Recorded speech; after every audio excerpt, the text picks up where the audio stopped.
Students, आज के session में हम बात करेंगे मॉड्यूलर अर्थमेटिक क्या होता है, मॉड्यूलर अर्थमेटिक पे बेस्ड जो क्वेश्चंस होते हैं वो किस टाइप से आते हैं और उसके कॉन्सेप्ट को हम समझेंगे इस वीडियो में डिटेल के साथ। तो चलिए आज की वीडियो हम स्टार्ट करते हैं।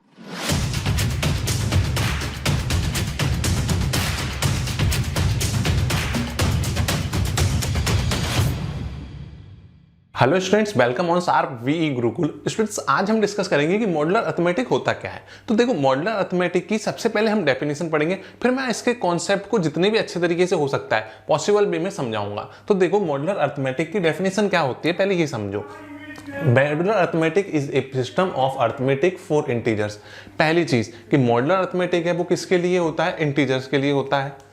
दूसरी चीज, where numbers wrap around the reaching a given fixed positive integers called the modulus और मॉड्यूलो। इसका मतलब क्या हुआ? सिंपल सी चीज है कि पहली बात है कि मॉड्यूलर अर्थमेटिक अपने इंटीजर्स के लिए ही लगेगा, रूल नंबर 1। रूल नंबर 2 कि ये अपने एक रैप अराउंड वर्ड्स होता है। अब यहाँ पे ये कहा गया है, अब ये वर्ड समझ में नहीं आएगा आपको कि सर ये क्या क्या आ रहे हो, आपको डेफिनेशन नहीं समझ में आएगा। अब पेपर में डेफिनेशन भी नहीं पूछेंगे, ठीक है ना। कुछ बच्चों ने तो वीडियो भी स्किप कर दी, लेकिन इंपॉर्टेंट चीज है ये है क्या। देखो, बिल्कुल सिंपल लैंग्वेज में समझाता हूं।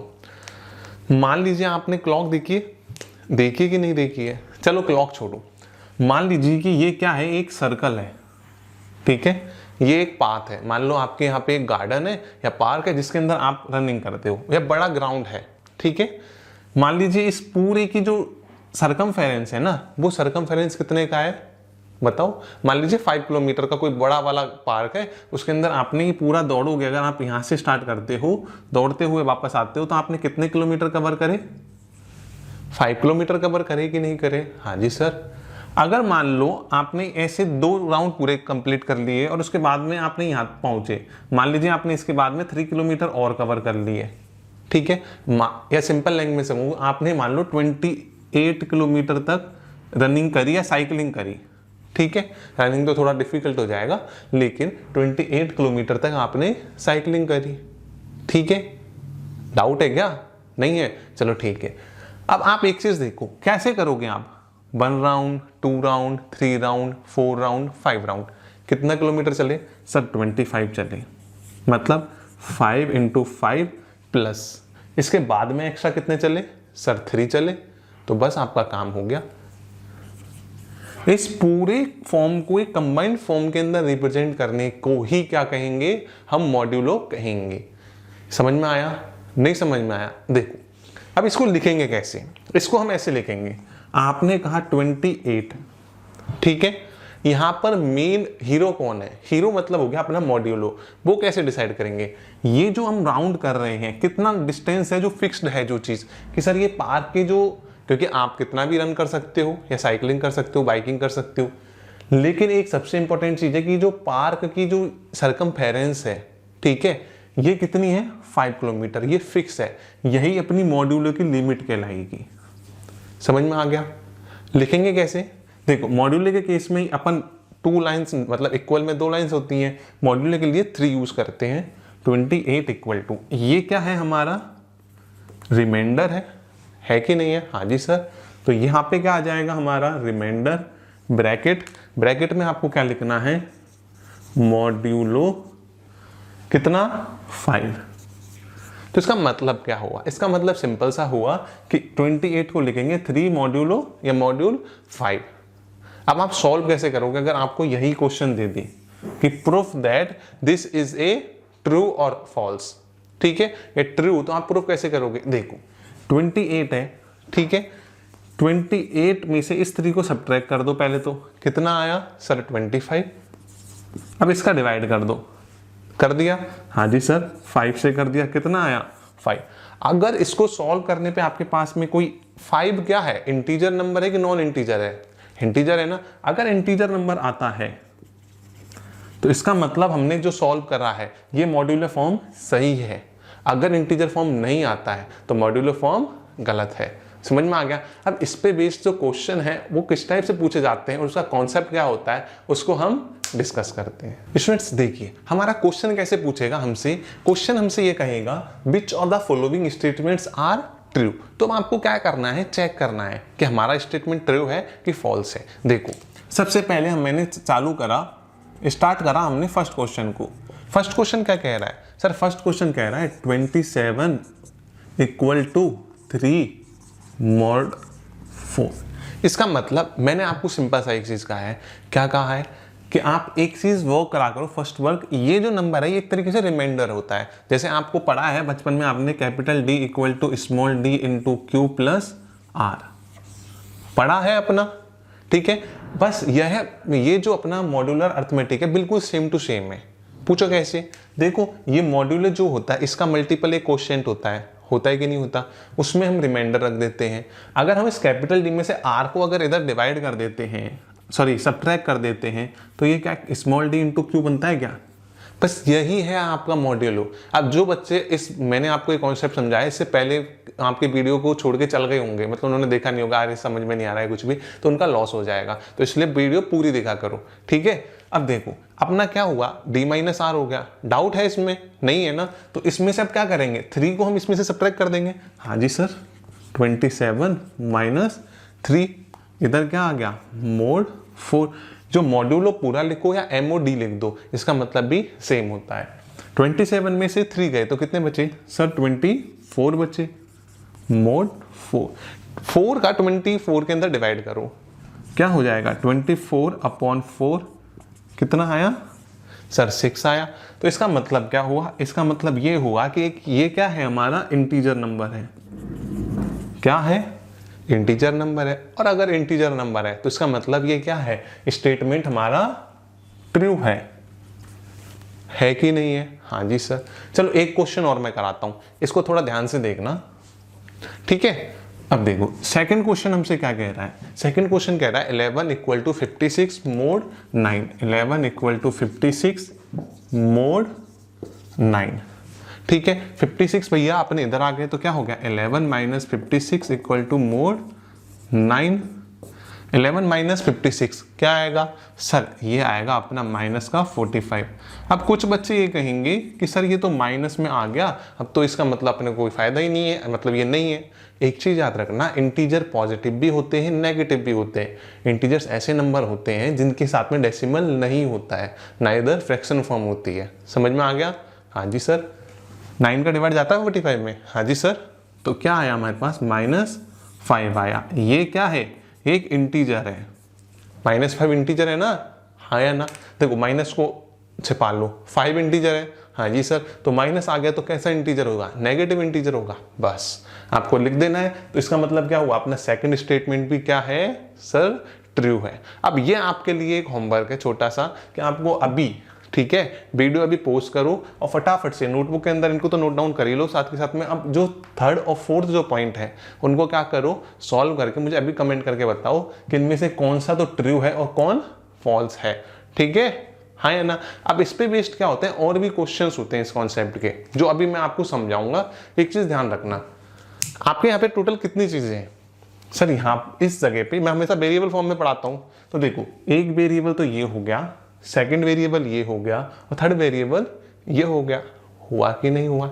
तो क्वेश्चन कैसे पूछेगा, हो सकता है कि आपको यहाँ पे कोई इस जगह x की कोई टर्म दे दे, या फिर इस जगह कोई x की टर्म दे दे, या फिर इस जगह x की टर्म दे दे। नहीं समझ में आया? एक बार तो इस जगह x दे दिया, फर्स्ट टाइप का क्वेश्चन बन गया। एक बार इस जगह x दे दिया, उस x को फाइंड आउट करवा ले, तो आपका सेकंड टाइप का क्वेश्चन बन गया। एक बार इस जगह x दे दिया तो ये आपका थर्ड टाइप का क्वेश्चन बन गया। तो इन तीनों टाइप के क्वेश्चंस को मैं अभी आपको स्टार्ट करता हूं एक एक करके। तो चलो हम आगे के कॉन्सेप्ट को समझते हैं। स्टूडेंट्स हमारा नेक्स्ट क्वेश्चन हमसे क्या कह रहा है, देखो ध्यान से समझना पहले क्वेश्चन, फिर हम कॉन्सेप्ट समझेंगे।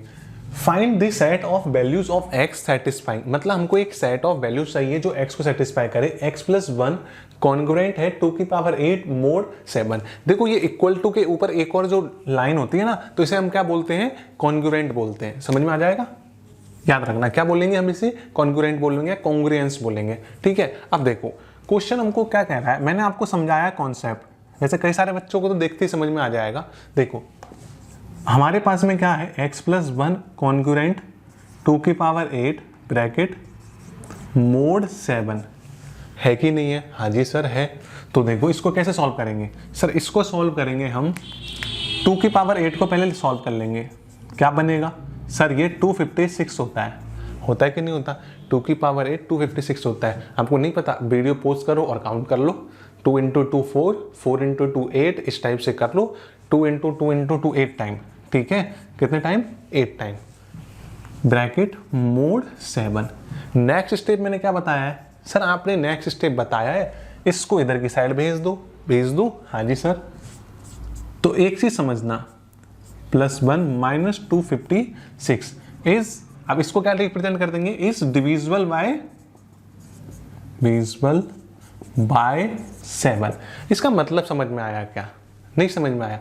पहली बात तो ये हमको सेटिस्फाइंग वाली केस में ये तो कंफर्म है कि एक दूसरे के कॉन्ग्रुएंट है कि नहीं है? तो इसका मतलब जब मैंने इसको इधर की साइड रिप्रेजेंट कर दिया तो इसका मतलब ये 7 से डिविजिबल होगा ही होगा। हाँ जी सर, होगा कि नहीं होगा? होगा ना, वेरी गुड।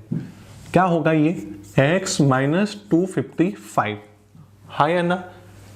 ये क्या है? ये जो नंबर आया x - 255, आपको ये बताओ कोई नंबर 7 से डिविजिबल है तो इसका मतलब वो 7 का मल्टीपल होगा कि नहीं होगा? सोचो, होगा, नेचुरल सी बात है। तो बस इज मल्टीपल ऑफ 7 हो गया। हाँ जी सर। तो क्या मैं इसे ऐसे लिख सकता हूं क्या? मैंने आपको बताया था इसे हम लिख सकते हैं x - 252 इक्वल टू, ये 7 का मल्टीपल है तो इसको मैं ये लिख लूंगा x - 255 इक्वल टू 7q। क्यों लिखूंगा? क्योंकि 7 का मल्टीपल है, इसके इक्वल है। तो इसका मतलब वेयर क्या है? q क्या है? इज एन इंटीजर, है कि नहीं है? हाँ जी सर है। तो बस आपका काम हो गया। तो मैं x इक्वल टू क्या लिख सकता हूँ? 7q + 255 लिख दूं कि नहीं लिख दूं? हाँ जी सर। अब इंटीजर्स तो क्या पॉजिटिव भी हो सकते हैं और नेगेटिव भी हो सकते हैं। नेगेटिव में कौन कौन हो सकते हैं? -2 -1 0। पॉजिटिव में 1 0 ना तो पॉजिटिव होता है ना नेगेटिव होता है। 1 2 3 4, -2 से पहले भी -3 -4 -5 इन्फिनिटी तक। तो मैं क्या ले रहा हूँ? -2 का ले सेटिस्फाई करता हूँ। अगर q की वैल्यू क्या हो? when q इक्वल टू -2 हो, 3 भी ले सकते हो, 1 भी ले सकते हो, मैं 2 से ले रहा हूँ, ठीक है? तो क्या हो जाएगा? x इक्वल टू क्या आएगा? सर x इक्वल टू आएगा हमारा 7 × -2 + 255। 7 2 = 14, माइनस का 14, 255 में से 14 गया तो कितना बचा? सर ये बचा 241। Same to same q equal to -1, तो 7 × x इक्वल टू 7 × -1 + 255। 7 × -1 क्या होगा? माइनस का 7 होगा सर। 255 से सॉल्व करेंगे तो 248, हाँ या ना? हाँ जी सर। 0 रखेंगे तो 7 × 0 0, तो क्या आया? 255 आ गया। आया कि नहीं आया? 1 रखेंगे तो 255 + 7, देखो x equal to q equal to 0 के लिए। समझ में आ रहा है कि नहीं आ रहा है? आ रहा है ना? डाउट हो तो वापस वीडियो पीछे करो, और फिर भी डाउट रहता है तो कमेंट करके पूछ लेना। x इक्वल टू क्या हो गया? 7 × 1 + 255। सॉल्व करा तो क्या आ गया? सर सॉल्व करा तो 7 + 255 मतलब 262 आ गया। तो क्या मैं इसे ऐसे लिख सकता हूँ क्या? x इक्वल टू सेट का ब्रैकेट, सेट के अंदर आपने पढ़ा है क्या हो जाएगा? डॉट डॉट डॉट, ठीक है? और कहाँ से स्टार्ट हुआ है? सर 241 से। 241, 248, 255, 262, अगला क्या होगा? +7 2 = 14, तो 4 और 10 मतलब 269 डॉट डॉट डॉट। बस यही हमारा क्या है? आंसर है। समझ में आ गया क्या?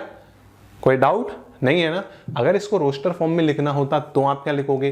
रोस्टर फॉर्म में आपको बस सिंपल सा ये करना है कि क्या करना है? x इक्वल टू 255 + 7q, और यहां पे आप लिख देना q इक्वल टू इंटीजर को जिससे रिप्रेजेंट करते हैं उससे रिप्रेजेंट कर देना, कि आई से रिप्रेजेंट करते हैं, क्यू से रिप्रेजेंट करते हैं, किससे भी रिप्रेजेंट करेंगे वो अपना क्या हो जाएगा, आंसर हो जाएगा। समझ में आ गया। तो इस टाइप से अपना फर्स्ट टाइप का जो कॉन्सेप्ट बनता है उसके क्वेश्चन को हम ऐसे सॉल्व करेंगे। अब इसका जो सेकंड टाइप का कॉन्सेप्ट है उसको हम डिस्कस करते हैं। स्टूडेंट्स अब देखो नेक्स्ट क्वेश्चन हमसे क्या कह रहा है, ध्यान से देखना। नेक्स्ट क्वेश्चन कह रहा है इफ 28 कॉन्ग्रुएंट है x mod 6 find the value of x। मैंने आपको बताया 3 टाइप के कॉन्सेप्ट होते हैं। सिंपल सा देखो, ये अपने पास में कॉन्ग्रुएंट है तो करना क्या है, सबसे पहले सिंपल सा वर्क करना है सर। पहले तो ये लिख लिया, मान लो x mod 6, ठीक है। अब देखो x को इधर की साइड ले आए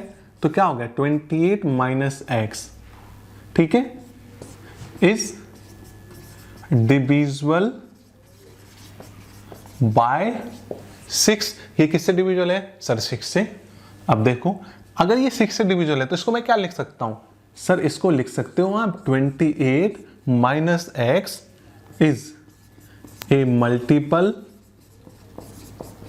ऑफ 6। क्या ये मल्टीपल होगा 6 का? हाँ जी सर होगा। तो बस ये 6 का मल्टीपल, तो इसको क्या लिखेंगे सर, इसको लिखेंगे 28 minus x equal to 6q। और मैंने आपको बताया था कि ये q क्या है, कोई भी एक इंटीजर नंबर है और उसको हम कैसे रिप्रेजेंट करेंगे, where q equal to z मतलब क्या होता है, इंटीजर नंबर के सेट को रिप्रेजेंट करते हैं कि नहीं करते हैं? हाँ जी सर। तो देखो अपने पास में ये फॉर्म आ गई, लेकिन यही अपना आंसर नहीं है। x हमको फाइंड आउट करना है तो मैं x को उधर भेजता हूँ, इसको इधर की साइड भेजता हूँ, तो ये क्या बनता है 28 minus 6q equal to x। मैं रीअरेंज कर देता हूँ तो x equal to 28 minus 6q। ये हमारे पास में क्या आ गया, इसका रिप्रेजेंटेशन आ गया अभी तक। तो अब आपको करना क्या है, वापस से q की वैल्यू लो। क्या ले सकते हो, माइनस इन्फिनिटी से कितनी भी ले सकते हो, प्लस इन्फिनिटी तक। आपको क्वेश्चन पेपर के अंदर करना क्या है, सेट बताना है, तो आपको क्या करना है, -2 ले लेना है। देखो when q equal to -2, q की वैल्यू -2 होगी तो कितना हो जाएगा, 6 2 जा 12 और माइनस माइनस प्लस। देखो ऐसे 28 माइनस ब्रैकेट 6 इंटू -2, तो क्या बन गया -12 माइनस माइनस प्लस, तो 28 प्लस 12 कितना आया सर, इसका आंसर तो 40 आया कि नहीं आया? हाँ जी सर आ गया। तो देखो q इक्वल टू -1 होगा, ये x की वैल्यू है, तो x की वैल्यू कितनी आएगी सर, वो आएगी 6 इंटू -1 तो प्लस का 6 और 28 कितना हो गया सर, 34 हो गया। सेम टू सेम जीरो के केस में पूरा जीरो हो जाएगा, 28 माइनस 0 सर 0 हो गया। 1 रखेंगे तो 28 माइनस 6 मतलब 22 हो गया। तो देखो एक तो क्या आ गया, x की कितनी वैल्यूज आ गई, एक तो 40 आ गई, 34 आ गई, 28 आ गई और 22 आ गई, डॉट डॉट डॉट ऐसे बहुत सारी वैल्यूज आ सकती हैं, ऐसे इधर स्टार्टिंग में भी आ सकती हैं। तो यही हमारा क्या है, सेट है x के लिए। समझ में आया कि नहीं आया? कोई डाउट हो तो पहले पूरी वीडियो देखना, फिर भी रहता है तो कमेंट करके पूछ लेना, मैं आपको रिप्लाई दे दूंगा, ठीक है? हाँ जी सर। अब देखो 150 कॉन्ग्रुएंट है 10 के मोड m। बहुत सिंपल सा क्वेश्चन है, करना क्या है बता देता हूँ। 10 को इधर की साइड ले आएंगे, क्या बनेगा 140 बनेगा। हाँ जी सर। मोड m तो इसको क्या डिविजल हो जाएगा। तो अपन जब सॉल्व करेंगे तो हमको एक ऐसे फैक्टर्स निकालने हैं जो क्या हो 140 के फैक्टर्स बन सकते हैं। तो क्या क्या बन सकते हैं, 2 बन सकते हैं और बोलो 4 बन सकता है कि नहीं बन सकता? हाँ जी सर। तो इस टाइप से जितने भी पॉसिबल फैक्टर्स हैं, ठीक है, वो सब आप फाइंड आउट करो, अभी बैठ के वीडियो पोस्ट करो, फाइंड आउट करके कमेंट करके बताना, ठीक है? हाँ या ना? अब देखो आपको पहले तो ये आंसर कमेंट करके बताना है, तो जिससे पता लगेगा कि बच्चे डेडिकेटेडली वर्क कर रहे हैं। दूसरी चीज, आपको नेक्स्ट चैप्टर जो है मॉड्यूलर अरिथमेटिक के बाद में, अभी चैप्टर कंप्लीट नहीं हुआ, अभी इसके और वीडियोस आएंगी इस चैप्टर के बाद में, मतलब कंप्लीट हो जाएगा। उसके बाद नेक्स्ट चैप्टर आप कौन सा पढ़ना चाहोगे वो भी कमेंट करके बता देना, मैं वही चैप्टर अगली नेक्स्ट वीडियो के अंदर ले आऊँगा, ठीक है? यदि वीडियो अच्छी लगी तो इसे लाइक करना, अपने फ्रेंड्स के साथ शेयर करना और चैनल सब्सक्राइब नहीं किया तो अभी करना। क्यों, सारी वीडियोज़ मिल जाएंगी। मिलते हैं अगली वीडियो में, तब तक के लिए धन्यवाद। जय हिंद।